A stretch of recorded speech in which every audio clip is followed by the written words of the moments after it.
Assalamualaikum warahmatullahi wabarakatuh. Salam sejahtera untuk kita semua. Perkenalkan kami dari kelompok F, kelas 19 7AK07. Di sini kami akan mempresentasikan hasil diskusi kami. Sebelum itu, saya akan memperkenalkan anggota-anggota terlebih dahulu. Anggota kelompok kami yaitu ada yang pertama ada Kukuh Widayanto, yang kedua ada Laksita Widyadana Pangestu, yang ketiga ada Maila Kamalia Zahro, yang keempat ada Muhammad Nur Wahidin, yang kelima ada Muhammad Fitriyadi Al-Amin, yang keenam ada Rosilia Dudaliani, dan yang ketujuh ada Zeni Rahman. Pada kesempatan kali ini kami akan mempresentasikan hasil tugas penelitian kami, yaitu mengenai prediksi risiko serangan jantung di Indonesia menggunakan algoritma C4.5 pada rapid manner. Penelitian ini membangun model prediksi risiko serangan jantung di Indonesia menggunakan algoritma Decision Tree C4.5. Bagian pertama yaitu latar belakang yang akan disampaikan oleh Kak Laksita. Selanjutnya saya di sini akan menjelaskan latar belakang. Latar belakang dari penelitian ini yaitu masalah kesehatan global. Penyakit jantung merupakan penyebab kematian tertinggi di dunia, termasuk Indonesia.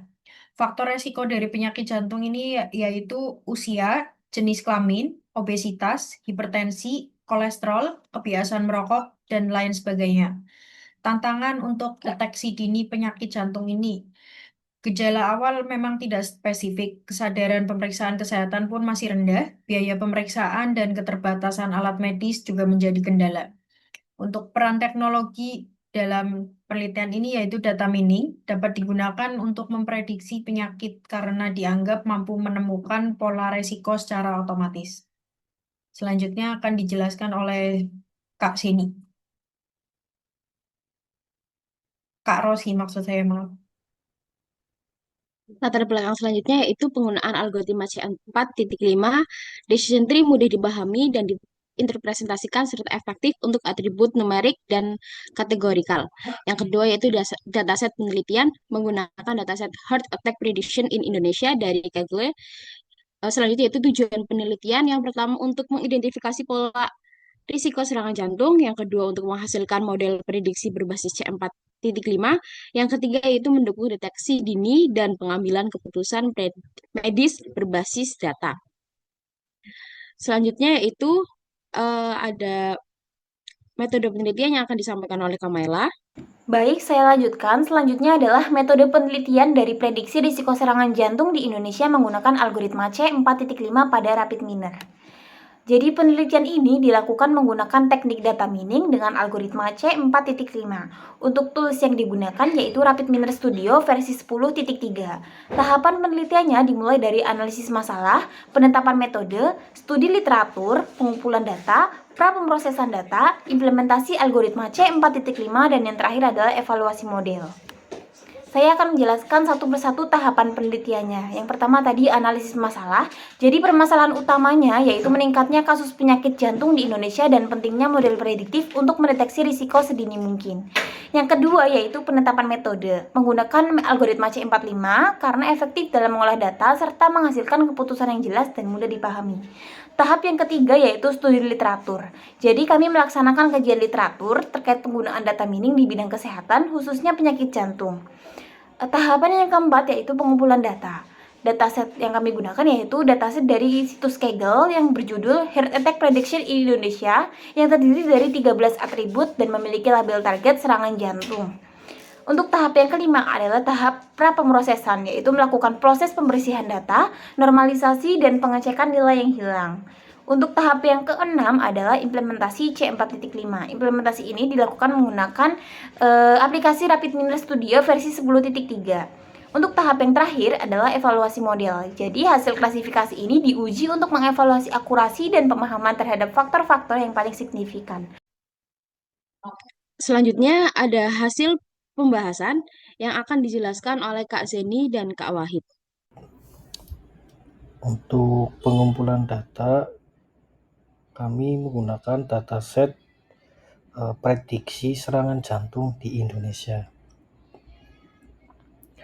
berikut 13 atribut, termasuk usia, jenis kelamin, tingkat pendapatan, tekanan darah, diabetes, kolesterol, obesitas, lingkar pinggang, dan riwayat keluarga. Untuk proses pembangunan model, pada slide ini dapat dilihat workflow yang kami bangun di rapid manner. Untuk workflow ini terdiri dari dua operator utama ya, yaitu RedCSV dan Decision Tree. Untuk yang pertama, RedCSV operator, saya ini untuk mengimpor dataset penyakit jantung ke dalam rapid manner. Pada tahap ini, saya memastikan bahwa setiap atribut telah saya ubah ke tipe data yang sesuai, termasuk menentukan kolom label sebagai target prediksi, yaitu status penyakit jantung. Untuk operator yang kedua adalah Decision Tree, yang saya gunakan sebagai algoritma klasifikasi untuk memprediksi risiko penyakit jantung. Dari operator ini, saya mendapatkan model pohon keputusan. Next.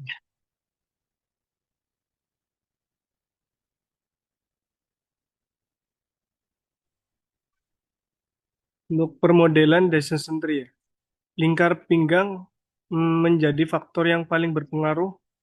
Jika lebih dari 158, maka risiko terkena risiko jantung. Jika kurang dari 158, maka bergantung pada atribut lain seperti tekanan darah, diastolik, HDL, dan riwayat jantung. Faktor penting lain LDL, usia, dan riwayat hipertensi. Selanjutnya akan dibahas oleh Mas Amin. Oke, di sini kolerasi antara fitur. Di sini lingkar pinggang merupakan kolerasi positif yang kuat terhadap tekanan darah, diastolik, dan kolesterol LDL. Sedangkan HDL merupakan kolerasi negatif. Semakin tinggi HDL, resiko akan semakin rendah.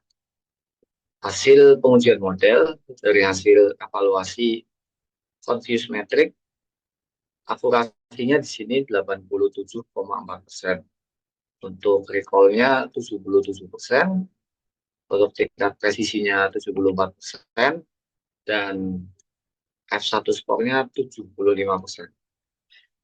Kesimpulannya adalah nilai akurasi 87,4% memiliki performa klasifikasi yang baik.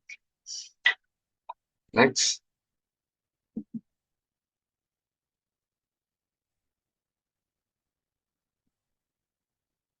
Ya, di sini saya akan menjelaskan temuan atau diskusi dari faktor paling berpengaruh. Faktor yang paling berpengaruh yaitu lingkar pinggang merupakan faktor yang paling berpengaruh karena obesitas perut berkaitan dengan LDL dan hipertensi. Indikator penguat risiko adalah tekanan darah diastolik lebih dari 39,5 mmHg. Menunjukkan gangguan sirkulasi, HDL rendah, menyebabkan risiko penyumbatan pembuluh darah meningkat. Selanjutnya, riwayat keluarga dan hipertensi memperkuat prediksi risiko. Untuk pengaruh usia, di sini usia lebih dari 50% dengan LDL tinggi, beresiko serangan jantung meningkat.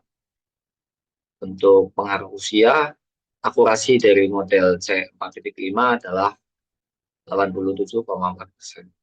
Algoritma ini efektif untuk mengklasifikasikan model. Untuk selanjutnya akan dijelaskan oleh Mas Kuku. Ya, terima kasih Mas Amin. Untuk kesimpulan dan saran. Dari kesimpulan, satu, algoritma Decision Tree C4.5 efektif dan mudah diinterpretasikan dalam memprediksi risiko serangan jantung.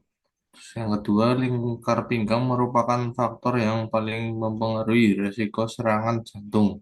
Terus yang ketiga, model penghasilan akurasi 87,4%, presisi 74%, recall 77%, serta F1 skor 75%, yang menandakan bahwa model layak digunakan sebagai sistem pendukung keputusan atau decision support di bidang medis.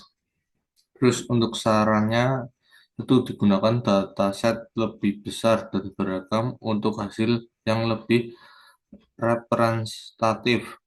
Terus yang kedua, kombinasikan C4.5 dengan Ensemble Learning untuk meningkatkan akurasi. Terus yang ketiga, kembangkan sistem berbasis web atau aplikasi. Terima kasih untuk teman-teman semua yang sudah menjelaskan materi ini. Demikianlah presentasi yang dapat kami sampaikan mengenai prediksi risiko serangan jantung di Indonesia menggunakan algoritma C4.5 pada rapid manner. Kami berharap penjelasan yang tadi kami paparkan dapat membawa wawasan serta memberikan gambaran yang lebih jelas tentang materi tersebut.